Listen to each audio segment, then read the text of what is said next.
The Three Musketeers by Alexandre Dumas. Chapter 3. The Audience. Monsieur de Troisville was at the moment in rather ill humor. Nevertheless, he saluted the young man politely, who bowed to the very ground, and he smiled on receiving D'Artagnan's response, the Baroness accent of which recalled to him at the same time his youth and his country, a double remembrance which makes a man smile at all ages. But stepping toward the antechamber and making a sign to D'Artagnan with his hand, as if to ask his permission to finish with others before he began with him, he called 3 times, with a louder voice at each time, so that he ran through the intervening tones between the imperative accent and the angry accent. Athos, Porthos, Aramis, the 2 musketeers with whom we have already made acquaintance, and who answered to the last of these 3 names, immediately quitted the group of which they had formed a part, and advanced toward the cabinet, the door of which closed after them as soon as they had entered. Their appearance, although it was not quite at ease, excited by its carelessness, at once full of dignity and submission, the admiration of D'Artagnan, who beheld in these 2 men demigods, and in their leader an Olympian Jupiter, armed with all his thunders. When the 2 musketeers had entered, when the door was closed behind them, when the buzzing murmur of the antechamber to which the summons which had been made had doubtless furnished fresh food, had recommended, when Monsieur de Troisville had 3 or 4 times paced in silence and with a frowning brow the whole length of his cabinet, passing each time before Porthos and Aramis, who was as upright and silent as if on parade, he stopped all at once full in front of them, and covering them from head to foot with an angry look. "Do you know what the king said to me?" cried he, "and that no longer again than yesterday evening? Do you know, gentlemen?" "No," replied the 2 musketeers. After a moment's silence, "No, sir, we do not. But I hope that you will do us the honor to tell us," added Aramis, in his politest tone and with his most graceful bow. "He told me that he should henceforth recruit his musketeers from among the guards of Monsieur the Cardinal." "The guards of the Cardinal? And why so?" asked Porthos warmly. "Because he plainly perceives that his piquet stands in need of being enlivened by a mixture of good wine." The 2 musketeers reddened to the whites of their eyes. D'Artagnan did not know where he was, and wished himself 100 feet underground. "Yes, yes," continued Monsieur de Troisville, growing warmer as he spoke, "and his Majesty was right, for upon my honor it is true that the musketeers make but a miserable figure at court. The cardinal related yesterday, while playing with the king, with an air of condolence very displeasing to me, that the day before yesterday those damned musketeers, those daredevils, had dwelt upon those words with an ironical tone still more displeasing to me. Those braggarts," added he, glancing at me with his tiger cat's eye, "had made a riot in the Rue Férou in a cabaret, and that a party of his guards, I thought he was going to laugh in my face, had been forced to arrest the rioters. Morbleu, you must know something about it. Arrest musketeers! You were among them, you were. Don't deny it. You were recognized, and the cardinal named you. But it's all my fault. Yes, it's all my fault, because it is myself who selects my men. You, Aramis, why the devil did you ask me for a uniform when you would have been so much better in a cassock? And you, Porthos, do you only wear such a fine gold baldric to suspend a sword of straw from it? And Athos, I don't see Athos. Where is he?" "Sir," replied Aramis in a sorrowful tone, "he is ill, very ill." "Ill? Very ill, say you? And of what malady?" "It is feared that it may be the smallpox, sir," replied Porthos, desirous of taking his turn in the conversation, "and what is serious is that it will certainly spoil his face." "The smallpox! That's a great story to tell me, Porthos. Sick of smallpox at his age. No, but wounded without doubt. Killed, perhaps. Ah, if I knew. S'blood! Messieurs Musketeers, I will not have this haunting of bad places, this quarrelling in the streets, this sword-play at the crossways, and above all, I will not have occasion given for the cardinal's guards, who are brave, quiet, skillful men, who never put themselves in a position to be arrested, and who, besides, never allow themselves to be arrested, to laugh at you. I am sure of it, they would prefer dying on the spot to being arrested or taking back a step.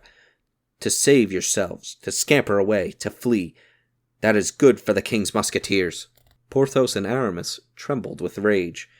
They could willingly have strangled Monsieur de Trouville, if, at the bottom of all this, they had not felt it was the great love he bore them which made him speak thus. They stamped upon the carpet with their feet, they bit their lips till the blood came, and grasped the hilts of their swords with all their might. All without had heard, and we have said, Athos, Porthos, and Aramis called, and had guessed, from Monsieur de Trouville's tone of voice, that he was very angry about something. 10 curious heads were glued to the tapestry and became pale with fury, for their ears, closely applied to the door, did not lose a syllable of what he said, while their mouths repeated as he went on the insulting expressions of the captain to all the people in the antechamber. In an instant, from the door of the cabinet to the street gate, the whole hotel was boiling. "Ah, the king's musketeers are arrested by the guards of the cardinal, are they?" continued Monsieur de Trouville, as furious at heart as his soldiers, but emphasizing his words and plunging them, one by one, so to say, like so many blows of a stiletto, into the bosoms of his auditors. What? 6 of his Eminence's guards arrest 6 of his Majesty's musketeers. Morbleu, my part is taken. I will go straight to the Louvre. I will give in my resignation as captain of the king's musketeers to take a lieutenancy in the cardinal's guards, and if he refuses me, morbleu, I will turn abbé. At these words, the murmur without became an explosion. Nothing was to be heard but oaths and blasphemies. The morbleus, the sang-Dieux, the motus les diables, crossed one another in the air. D'Artagnan looked for some tapestry behind which he might hide himself, and he felt an immense inclination to crawl under the table. "Well, my captain," said Porthos, quite beside himself, "the truth is that we are 6 against 6. But we were not captured by fair means, and before we had time to draw our swords, 2 of our party were dead, and Athos, grievously wounded, was very little better. For you know Athos. Well, captain, he endeavored twice to get up, and fell again twice, and we did not surrender. No, they dragged us away by force. On the way we escaped.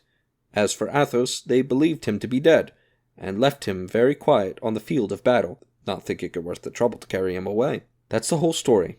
What the devil, captain, one cannot win all one's battles.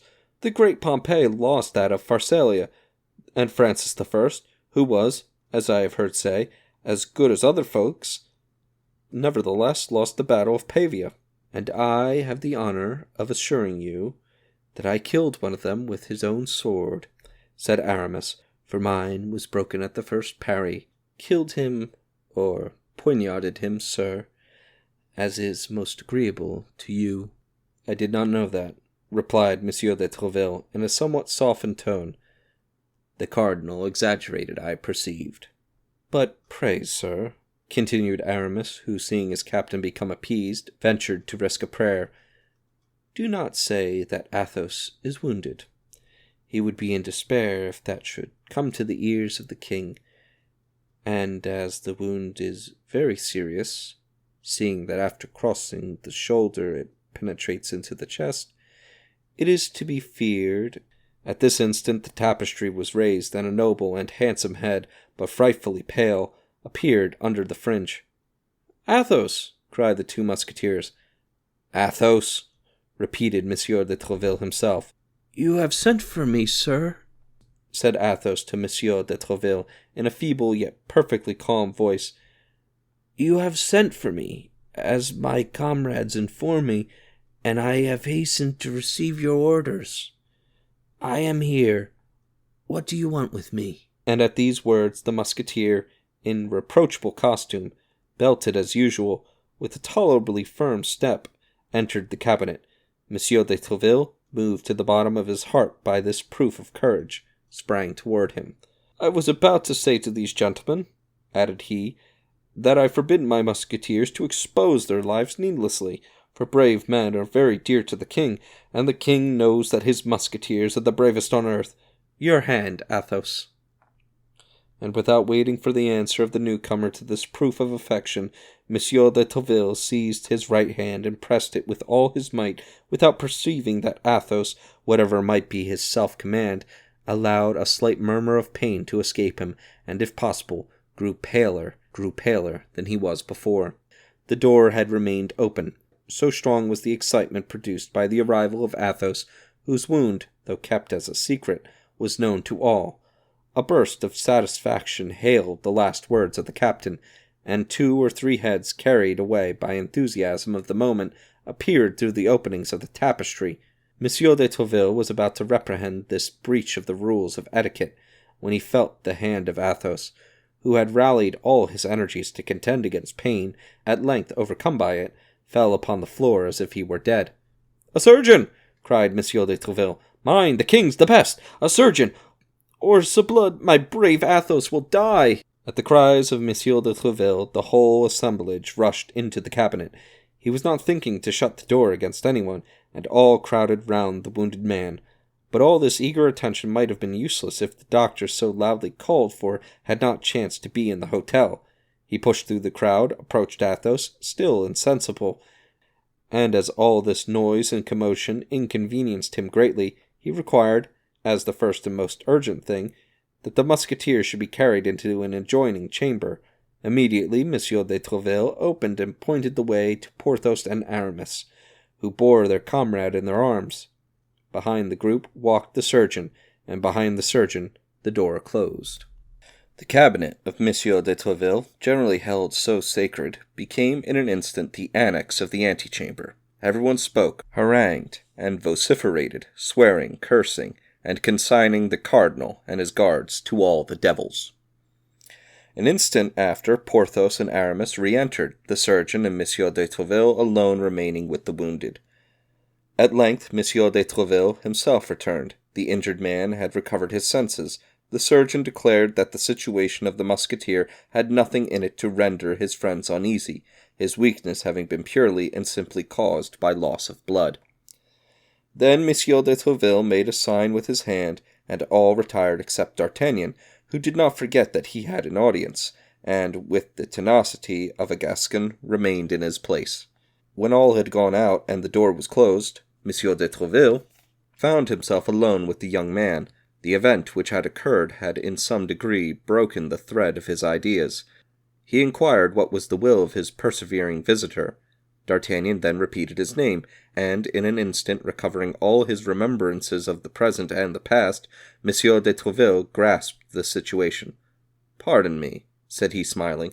"Pardon me, my dear compatriot, but I had wholly forgotten you. But what help is there for it? A captain is nothing but a father of a family, charged with an even greater responsibility than the father of an ordinary family. Soldiers are big children, but as I maintain that the orders of the king, and more particularly the orders of the cardinal, should be executed, D'Artagnan could not restrain a smile. By this smile, Monsieur de Treville judged that he had not to deal with a fool, and, changing the conversation, came straight to the point. "I respected your father very much," said he. "What can I do for the son? Tell me quickly. My time is not my own." "Monsieur," said D'Artagnan, "on quitting Tarbes and coming hither, it was my intention to request of you, in remembrance of the friendship which you have not forgotten, the uniform of a musketeer. But after all that I have seen during the last 2 hours, I comprehend that such a favor is enormous, and tremble lest should I not merit it." "It is indeed a favor, young man," replied Monsieur de Treville, "but it may not be so far beyond your hopes as you believe, or rather as you appear to believe. But His Majesty's decision is always necessary, and I inform you with regret that no one becomes a musketeer without the preliminary ordeal of several campaigns, certain brilliant actions, or a service of 2 years in some other regiment less favored than ours." D'Artagnan bowed without replying, feeling his desire to don the musketeer's uniform vastly increased by the great difficulties which preceded the attainment of it. "But," continued Monsieur de Treville, fixing upon his compatriot a look so piercing that it might be said he wished to read the thoughts of his heart, "on account of my old companion, your father, as I have said, I will do something for you, young man. Our recruits from Béarn are not generally very rich, and I have no reason to think matters have much changed in this respect since I have left the province. I dare say you have not brought too large a stock of money with you." D'Artagnan drew himself up with a proud air which plainly said, "I ask alms of no man." "Oh, that's very well, young man," continued Monsieur de Treville. "That's all very well. I know these airs. I myself came to Paris with 4 crowns in my purse, and would have fought with anyone who dared to tell me I was not in a condition to purchase the Louvre." D'Artagnan's bearing became still more imposing, thanks to the sale of his horse. He commenced his career with 4 more crowns than Monsieur de Treville possessed at the commencement of his. You ought, I say, then, to husband the means you have, however large the sum may be. But you ought also to endeavor to perfect yourself in the exercises becoming a gentleman. I will write a letter today to the director of the Royal Academy, and tomorrow he will admit you without any expense to yourself. Do not refuse this little service. Our best-born and richest gentlemen sometimes solicit it without being able to obtain it. You will learn horsemanship, swordsmanship, in all its branches, and dancing. You will make some desirable acquaintances, and from time to time you can call upon me, just to tell me how you are getting on, and to say whether I can be of further services to you." D'Artagnan, stranger as he was to all the manners of the court, could not but perceive a little coldness in this reception. "Alas, sir," said he, "I cannot but perceive how sadly I missed the letter of introduction which my father gave me to present to you." "I certainly am surprised," replied Monsieur de Treville, "that you should undertake so long a journey without the necessary passport, the sole resource of us poor Baronese." "I had one, sir, and, thank God, such as I could wish," cried D'Artagnan, "but it was perfidiously stolen from me." He then related the adventure of Meung, described the unknown gentleman with the greatest minuteness, and all with warmth and truthfulness that delighted Monsieur de Treville. "This is all very strange," said Monsieur de Treville, after meditating a minute. "You mentioned my name, then, aloud?" "Yes, sir, I certainly committed that imprudence. But why should I have done otherwise? A name like yours must be as a buckler to me on my way. Judge if I should not put myself under its protection."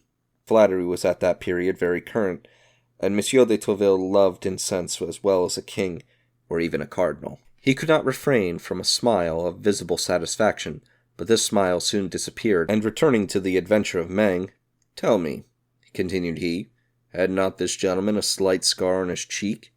"Yes, such as one would be made by the grazing of a ball." "Was he not a fine-looking man?" "Yes." "Of lofty stature?" "Yes." "Of complexion and brown hair?" "Yes, yes, that is he. How is it, sir, that you are acquainted with this man? If I ever find him again, and I will find him, I swear were it in hell." "He was waiting for a woman," continued Treville. "He departed immediately after having conversed for a minute with her whom he waited." "You know not the subject of their conversation?" "He gave her a box, told her not to open it except in London." "Was this woman English?" "He called her Milady." "It is he, it must be he," murmured Treville. "I believed him still at Brussels." "Oh, sir, if you know who this man is," cried D'Artagnan, "tell me who he is, and whence he is. I will then release you from all your promises, even that of procuring my admission into the Musketeers, for before everything I wish to avenge myself." "Beware, young man," cried Treville. "If you see him coming on one side of the street, pass by on the other. Do not cast yourself against such a rock. He would break you like glass." "That will not prevent me," replied D'Artagnan, "if ever I find him." "In the meantime," said Treville, "seek him not, if I have a right to advise you." All at once the captain stopped, as if struck by a sudden suspicion. This great hatred which the young traveller manifested so loudly for this man, who, a rather improbable thing, had stolen his father's letter from him, was there not some perfidy concealed under this hatred? Might not this young man be sent by his Eminence? Might he not have come for the purpose of laying a snare for him? This pretended D'Artagnan. Was he not an emissary of the cardinal, whom the cardinal sought to introduce into Treville's house, to place near him, to win his confidence, and afterward to ruin him, as he had done in 1,000 other instances? He fixed his eyes upon D'Artagnan's even more earnestly than before. He was moderately reassured, however, by the aspect of that countenance, full of astute intelligence and affected humility. I know he is a Gascon, reflected he, but he may be one for the cardinal as well as for me. Let us try him. My friend, said he slowly, I wish as the son of an ancient friend, for I consider this story of the lost letter perfectly true, I wish, I say, in order to repair the coldness you may have remarked in my reception of you, to discover to you the secrets of our policy. The king and the cardinal are the best of friends. Their apparent bickerings are only feints to deceive fools. I am not willing that a compatriot, a handsome cavalier, a brave youth, quite fit to make his way, should become the dupe of all these artifices, and fall into the snare after the example of so many others who have been ruined by it. Be assured that I am devoted to both these all-powerful masters, and that my earnest endeavors have no other aim than the service of the king and also the cardinal, one of the most illustrious geniuses that France has ever produced. Now, young man, regulate your conduct accordingly, and if you entertain, whether from your family, your relations, or even from your instincts, any of these enmities which we see constantly breaking out against the cardinal, bid me adieu, and let us separate. I will aid you in many ways, but without attaching you to my person. I hope that my frankness, at least, will make you my friend, for you are the only young man to whom I have hitherto spoken as I have done to you. Tréville said to himself, if the cardinal has set this young fox upon me, he will certainly not have failed, he, who knows how I bitterly execrate him, to tell his spy that the best means of making his court to me is to rail at him. Therefore, in spite of all my protestations, if it be as I suspect, my cunning gossip will assure me that he holds his eminence in honor. It, however, proved otherwise. D'Artagnan answered, with the greatest simplicity, I came to Paris with exactly such intentions. My father advised me to stoop to nobody but the king, the cardinal, and yourself, whom he considered the first three personages in France. D'Artagnan added Monsieur de Tréville to the others, as may be perceived, but he thought this addition would do no harm. I have the greatest veneration for the cardinal, continued he, and the most profound respect for his actions. So much the better for me, sir, if you speak to me, as you say, with frankness, for then you will do me the honor to esteem the resemblance of our opinions. But if you have entertained any doubt, as naturally you may, I feel that I am ruining myself by speaking the truth. But I still trust you will not esteem me the less for it, and that is my object beyond all others. Monsieur de Tréville was surprised to the greatest degree. So much penetration, so much frankness, created admiration, but did not entirely remove his suspicions. The more this young man was superior to others, the more he was to be dreaded if he meant to deceive him. Nevertheless, he pressed D'Artagnan's hand, and said to him, You are an honest youth, but at the present moment I can only do for you that which I just now offered. My hotel will always be open to you.